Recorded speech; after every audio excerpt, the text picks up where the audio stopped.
Manila, Philippines.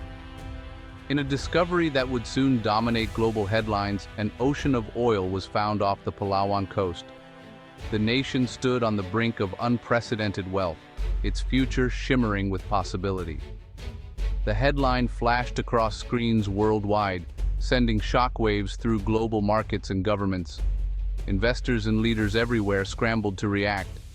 The Philippines, long defined by resilience and struggle, was suddenly sitting on a fortune that could reshape its destiny and uplift generations to come. In Washington, energy analysts scrambled to assess the impact, their eyes glued to real-time data and breaking news.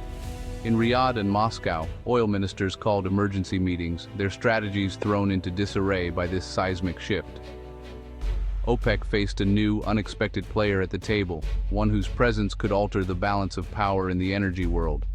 This was a game-changer, a true black swan event that no one had predicted, rewriting the rules overnight. On Manila's streets, disbelief turned to hope as international news confirmed the story.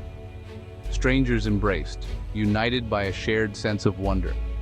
The air crackled with a sense that something monumental was happening, a once-in-a-lifetime moment unfolding before their eyes. For the global Filipino diaspora, the news was a source of immense pride and validation, a reminder of their roots and the promise of a brighter future. Social media exploded with joy, memes, and prayers for wise leadership. Messages of hope and unity spread like wildfire. This discovery wasn't just about oil. It was about national identity, about reclaiming a sense of pride and possibility.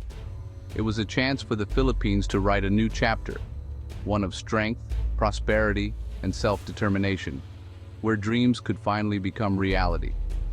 The world's attention was now fixed on this archipelago of 7,000 islands, watching as a new era began to dawn. The epicenter of this seismic shift is the Sampaguita Field, a vast and mysterious undersea basin lying just west of Palawan. For decades, its true potential was hidden beneath layers of rock and ocean, waiting to be discovered. Early estimates now suggest there are over 50 billion barrels of high-quality light crude oil here, an astonishing amount, enough to catapult the Philippines into the ranks of the world's top oil-rich nations, alongside giants like Saudi Arabia and Russia. The Malampaya project was once considered a milestone for the country, but compared to Sampaguita, it's just a prelude. This new discovery is nothing short of a civilizational jackpot, promising to reshape the nation's destiny.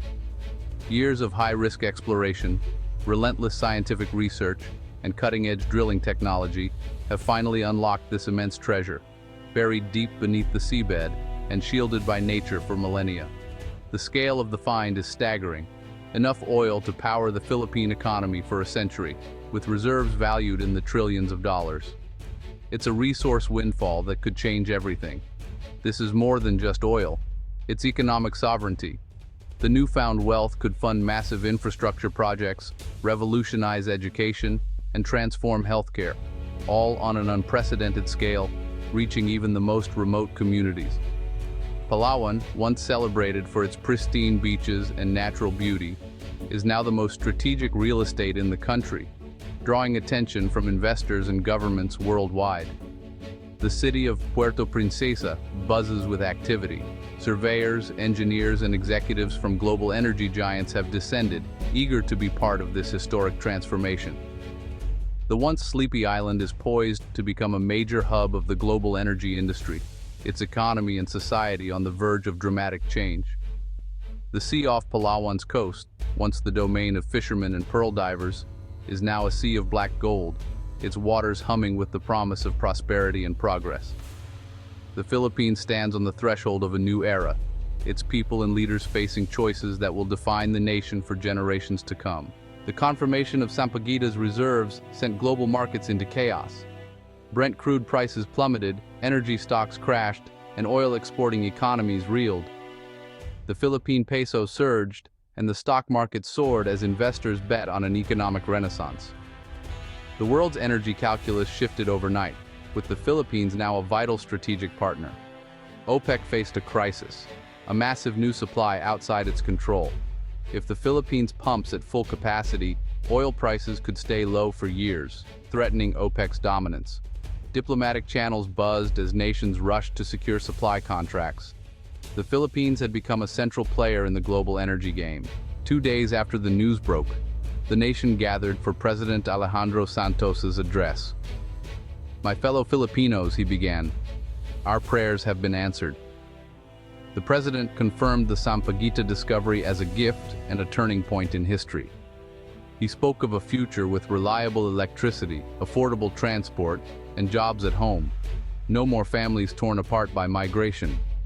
The days of being a poor nation are over, he declared. But he warned, this is a test of our character and unity. We must not squander this opportunity. He called for national unity and integrity, urging all to work for the common good. The speech was a rallying cry, blending celebration with caution.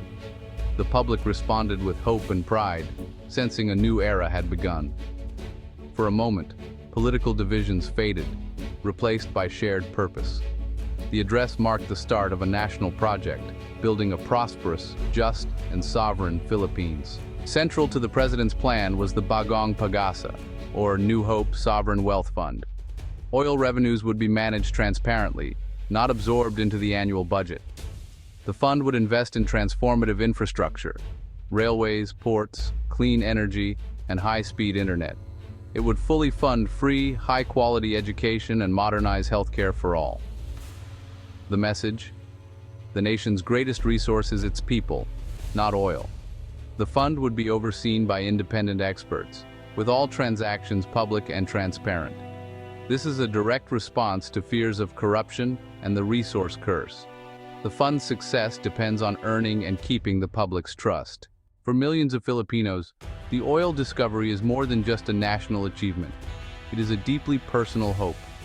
It represents the promise of a future where families no longer have to endure painful separations, where parents and children can stay together, and where economic necessity does not force loved ones apart. The era of overseas Filipino workers as the country's economic lifeline could finally come to an end, replaced by thousands of high-paying, stable jobs right here at home. Skilled workers, engineers, and laborers can now build their dreams without leaving their homeland. Imagine a Philippines where every city enjoys reliable electricity, clean water flows in every household, and efficient public transport connects communities. Daily life becomes easier, safer, and more dignified for everyone. Oil revenues can fund the infrastructure needed to make this vision a reality, building roads, bridges, and modern facilities that uplift every region. For rural families, it means new roads to bring their harvests to market. For students, it means new schools with better resources and opportunities. And for the elderly, it means access to modern clinics and quality healthcare, even in the most remote areas. The discovery ignites a renewed sense of national pride, especially among the youth, who see a brighter future unfolding before them. It inspires a new generation to pursue careers in science, engineering, and public service, fueling innovation and ambition across the country. The nation is now poised to become a true center of innovation and progress, not just a source of labor for the world, but a leader in technology and development. Yet, optimism is tempered by realism. Filipinos remember that promises have been broken before, and progress is never guaranteed. But this discovery feels too big, too transformative, to let slip away. There is a sense that this time, things can truly change. Community groups and local leaders are mobilizing, determined to ensure that the benefits of this new era reach even the most vulnerable Filipinos. The hope is that this shared national project will not only rebuild infrastructure, but also strengthen the nation's social fabric, uniting Filipinos in a common purpose and a brighter tomorrow. With immense wealth comes immense risk. The resource curse looms. Corruption is the most immediate threat. Oil riches can easily be siphoned by the unscrupulous. Without safeguards, the Sampaguita field could enrich a tiny elite and betray national hope. Environmental risks are grave. A spill could devastate marine ecosystems and tourism. Balancing economic gain with environmental protection will be a major challenge.